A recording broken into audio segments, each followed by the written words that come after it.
Bienvenue sur le podcast Nourrissant. Je suis Mélanie Notary et j'accompagne mes clients à construire une vie personnelle et professionnelle nourrissante, joyeuse, fluide et profondément vivante.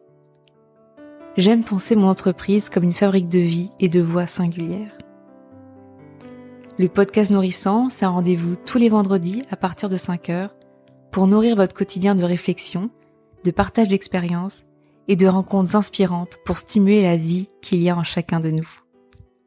Bonjour à toutes et à tous, j'espère que vous allez bien. Je vous retrouve aujourd'hui pour un nouvel épisode qui a été fortement inspiré par une fidèle auditrice qui s'appelle Elodie, que j'embrasse. Et elle m'a questionnée sur mon rapport à l'écriture. Puisque il est vrai que j'ai déjà évoqué le fait d'écrire dans des carnets, de les relire. J'ai déjà évoqué les to-do list apparemment, ça je me souvenais plus. Mais apparemment sur ce podcast, j'ai déjà évoqué mes to-do list. Et c'est vrai que vu que écrire est pour moi un acte quotidien, eh bien je n'y pensais pas, enfin j'aurais pas pensé en faire spécifiquement un objet, en tout cas un sujet de podcast. Mais si Elodie ça intéresse, peut-être que ça intéresse d'autres personnes. Et du coup, je suis ravie d'aborder ce sujet. Alors je sais pas vous, mais moi c'est vrai que écrire fait vraiment partie de mon quotidien. Alors je sais que certaines personnes ont abandonné tout ce qui va être papier, les agendas papier, les carnets, et vont plutôt écrire tout sur l'ordinateur. Moi c'est un mix de tout ça. Il y a, par exemple, sur tout ce qui va être électronique, donc par exemple sur mon portable, je vais écrire dans Notes des pensées qui me viennent comme ça.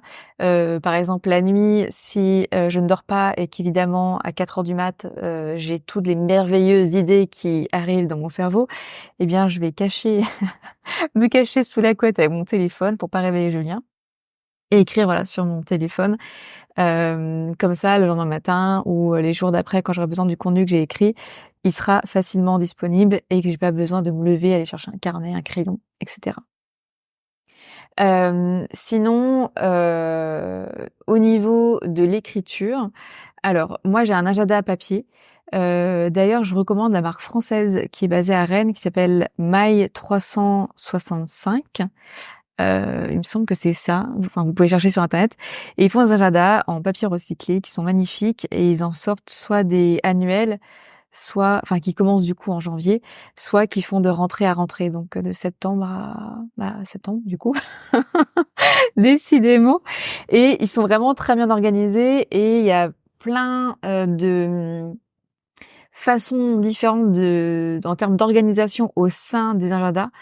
Donc soit des journaliers, soit des hebdomadaires, et s'organiser par mois. Et en tout cas, moi, j'aime vraiment beaucoup la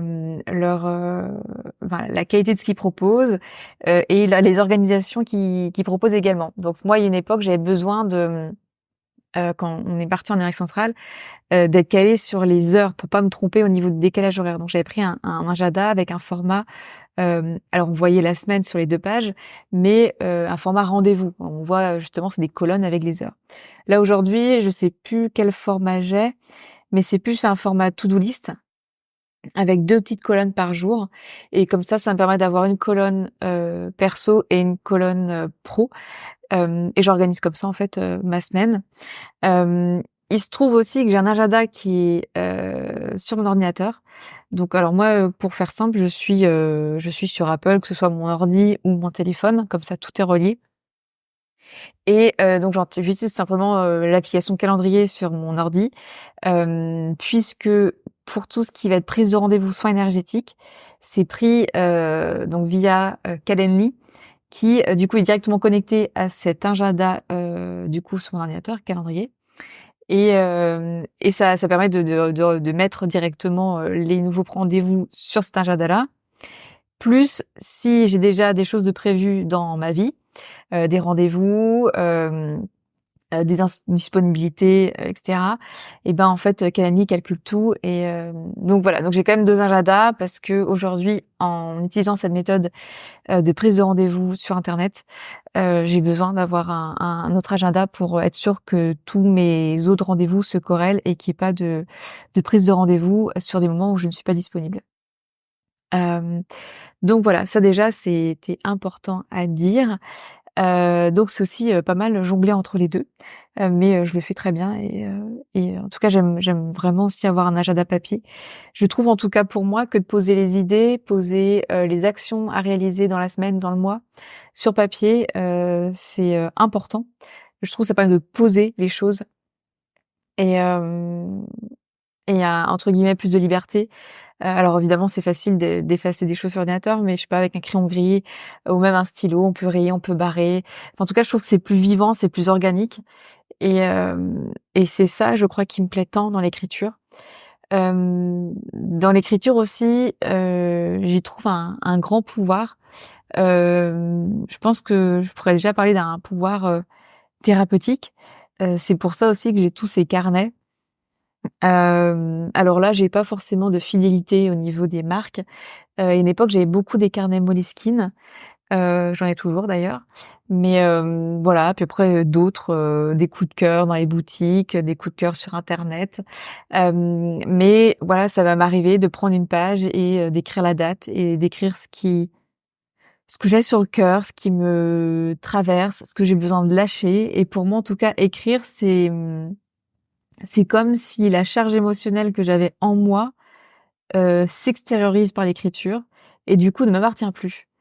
Et ce qui est assez dingue par rapport à ça, c'est que, d'expérience, une fois que la charge émotionnelle a été mise sur le papier, alors si c'est un carnet, bah, je vais laisser la page en carnet, c'est pas grave, puis après je continue. Si je l'ai écrit sur une feuille A4 par exemple, bah, je vais soit la rouler en boule et la mettre dans la poubelle. Pour des choses qui me prenaient vraiment beaucoup la tête, où il y avait vraiment une grosse charge émotionnelle, ça m'est déjà arrivé d'aller dans le jardin et puis de brûler en fait, le papier, plus là comme un acte, symbolique. Mais c'est dingue en fait comment, si ça concerne comment dire? Une situation, qui ne concerne pas forcément des personnes, mais plus une situation en général. Alors j'ai pas d'idée comme ça en tête, mais un blocage par exemple et ben, c'est fou comment, dans les jours d'après ou dans les heures d'après même, il y a déjà des modifications, il y a des changements. Et là où j'ai aussi pu faire vraiment l'expérience de ce côté thérapeutique et de ce côté, comment dire? Ouais, intentionnel ou en tout cas, que l'écriture a une dimension qui parfois, est bien plus grande que ce qu'on le pense. C'est par exemple, dans une relation avec une personne où il y a des choses qui me tracassent, où il y a des choses avec lesquelles je suis pas d'accord, où je me suis pas sentie, respectée, aimée à ma juste valeur, enfin bref, et cetera, et cetera, et cetera. Une fois que j'ai écrit, que je l'ai mis à la poubelle, ça m'arrive d'avoir, des nouvelles de cette personne, de cette personne qui vient s'excuser, cette personne qui reprend le contact, et qui souvent même rebondit sur des choses que j'ai pu écrire alors que la personne n'a forcément jamais lu la lettre et c'est là où je trouve ça absolument fou. Je l'ai encore fait au mois de septembre et ça a encore, joué en ce sens. Donc à chaque fois, je m'émerveille de cette façon, en tout cas pour moi, de ouais, de guérir des relations, de débloquer des situations et tout simplement de me faire du bien. En fait, c'est ça le principal là-dedans.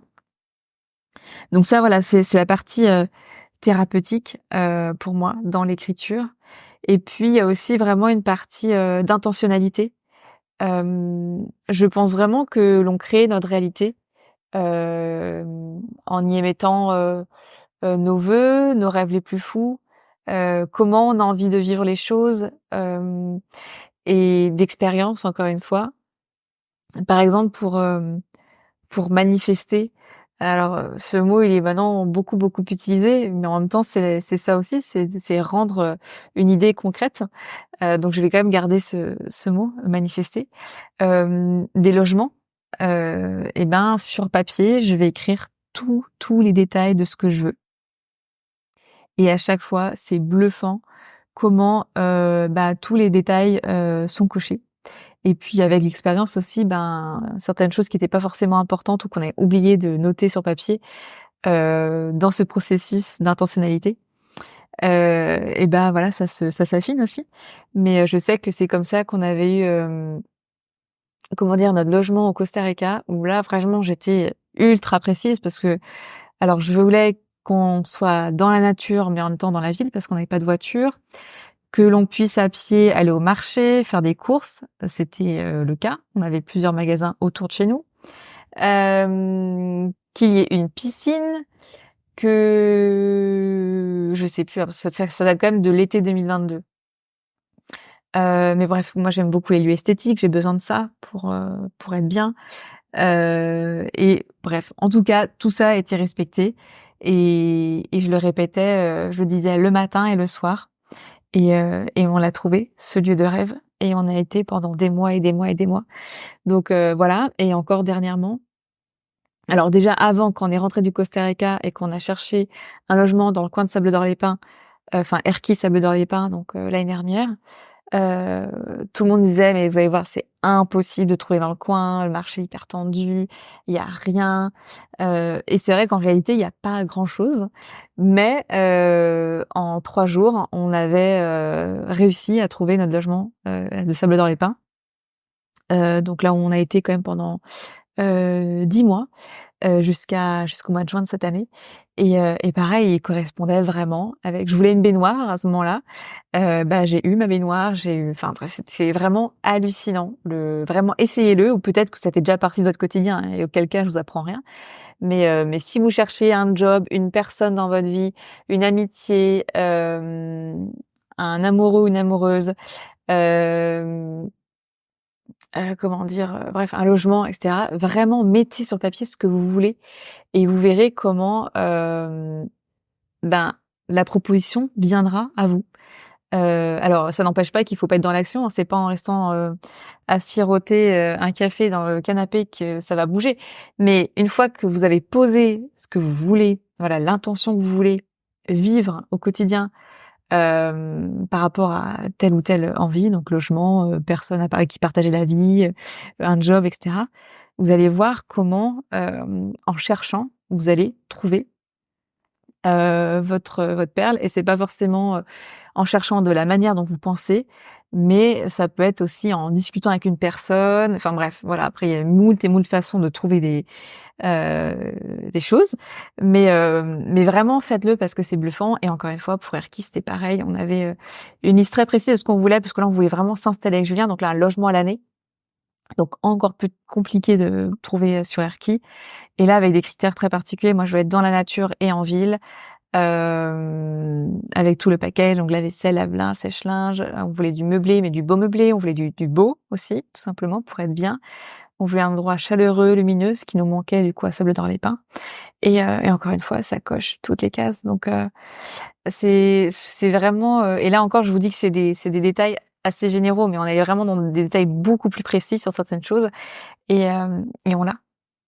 Donc c'est aussi vous faire confiance et ne pas vous contenter de la médiocrité. En tout cas, ça c'est mon invitation. Ça n'a rien à voir avec l'écriture, mais c'est important de savoir ce qu'on veut et de respecter aussi nos envies. Voilà. Donc ça c'est les parties intentionnalité. Euh, et ben je crois que c'est déjà pas mal au niveau de mon rapport à l'écriture. Je pense que ce que j'ai envie de rajouter aussi, c'est que, alors là c'est plus des recherches scientifiques, mais l'écriture active en nous des fonctions cognitives qui sont complètement différentes que de taper des lettres sur un clavier. Je pense qu'aussi qu'au niveau de, énergétiquement, les mots ont un pouvoir, les lettres ont un pouvoir, et que de les écrire augmente ce pouvoir, au même titre que quand on dit les choses à voix haute. Le son est une vibration, les mots ont encore une fois un impact, un pouvoir. Et d'où l'accord Toltec que ta parole soit impeccable, parce que voilà, on émet quelque chose vers l'extérieur et ça vient évidemment résonner en nous, mais aussi autour de nous. Et je pense que voilà, écrire, c'est un acte engagé, c'est un acte qui demande aussi de la responsabilité. Et c'est un acte, quand je disais thérapeutique, c'est aussi que, par exemple, quand on a envie d'écrire une lettre à quelqu'un qui nous a fait du mal, qui n'a pu nous blesser, avec qui on a envie de régler certaines choses, vu qu'elle est pas envoyée, on peut vraiment décharger aussi tout ce qu'on a besoin de dire. Et c'est pas parce que je dis que écrire est un acte puissant où il faut faire attention aussi à ce qu'on fait. Là, pour le coup, sur l'aspect thérapeutique, allez-y vraiment et franchement, parce que l'idée, c'est de décharger la charge émotionnelle et que de toute façon, la personne n'aura aucune idée de ce qui a pu être écrit, mais vous, au moins, vous serez libéré d'une charge lourde en vous. Mais voilà, quand je disais que c'était que les mots ont une importance, c'est parce que au fur et à mesure, on voit aussi même les générations plus récentes, elles écrivent beaucoup moins, tout est tapé sur les téléphones, sur les ordinateurs, même j'ai l'impression au niveau des écoles maintenant de plus en plus. Et écrire c'est je pense très important heu, pour plein de choses et donc cognitivement. Donc voilà. Ah mais si! Voilà, je me rappelle, Élodie m'a aussi parlé de to-do list. Alors c'est vrai que je suis une pro des to-do list. J'ai toujours des post-it autour de moi. J'aime bien écrire les tâches que je dois faire. J'ai l'impression qu'en mettant aussi toutes les idées qui viennent dans ma tête et une certaine forme la charge mentale aussi, tout ce qu'il faut penser au quotidien pour le perso, pour le pro, pour le couple, pour tout ça. Du coup, ouais, ça se résume en to-do list. Alors, je suis en aucun cas une spécialiste, enfin une experte de la to-do list où j'ai pas des conseils à vous donner. Mais moi, en tout cas, voilà, ça, encore une fois, de poser sur papier, ça me permet de soulager mon mental et les idées qui me traversent à 1000 à l'heure. Mais voilà, en tout cas, je suis une pro des to-do list. Alors j'en ai beaucoup. Donc quand c'est des post-it, c'est pratique parce que j'essaie que ça soit court et concis et faisable dans la journée. Après, j'ai aussi des to-do list sur des feuilles Bristol, voilà, c'est ça. Où là, souvent, j'ai une phase pro, une phase perso. Et là, comment dire que c'est plus des choses à rallonge qui finalement sont peut-être pas les plus pertinentes parce que c'est des choses importantes à se souvenir, mais c'est pas forcément des choses qui sont faisables tout de suite ou où je puisse tout de suite me mettre en action par rapport à ça. Donc au final, c'est plus des Bristol qui traînent plus qu'autre chose. Voilà. Bon là, je pense pour le coup que j'ai vraiment abordé à peu près tout. Euh, et puis voilà. Je pense entre les carnets, les to-do list. Et puis, j'ai envie de conclure en disant que mon rapport à l'écriture, il est important. Comme je l'ai dit au début, il est quotidien. J'ai besoin du papier, j'ai besoin des crayons. En plus, j'adore ça. Euh, j'adore la papeterie depuis enfant. C'est des magasins qui me font rêver. Je pourrais tout acheter. Et, euh, et voilà, tout simplement. Je crois que c'est bon. J'ai fait le tour. J'espère que ça vous a intéressé. Et comme Élodie, si vous avez des sujets que vous aimeriez aborder, que j'ai peut-être juste évoqués dans un podcast, mais pas du tout approfondis, ou au contraire des sujets que je n'ai pas encore abordés, mais que vous aimeriez aborder, que j'aborde plutôt, avec grande joie, vous pouvez m'écrire par mail, sur mon site internet, en message privé sur Instagram. Je vous répondrai toujours. Et merci encore pour votre présence, votre écoute. Ça me fait chaud au cœur. Et je vous embrasse et je vous dis à bientôt. Merci pour votre présence. Si cet épisode vous a plu, je vous laisse tout de suite aller lui mettre 5 étoiles, un cœur ou un avis et vous abonner pour être informé des prochains épisodes. C'est comme cela qu'il grandit et que mon travail est mis en lumière. À très vite!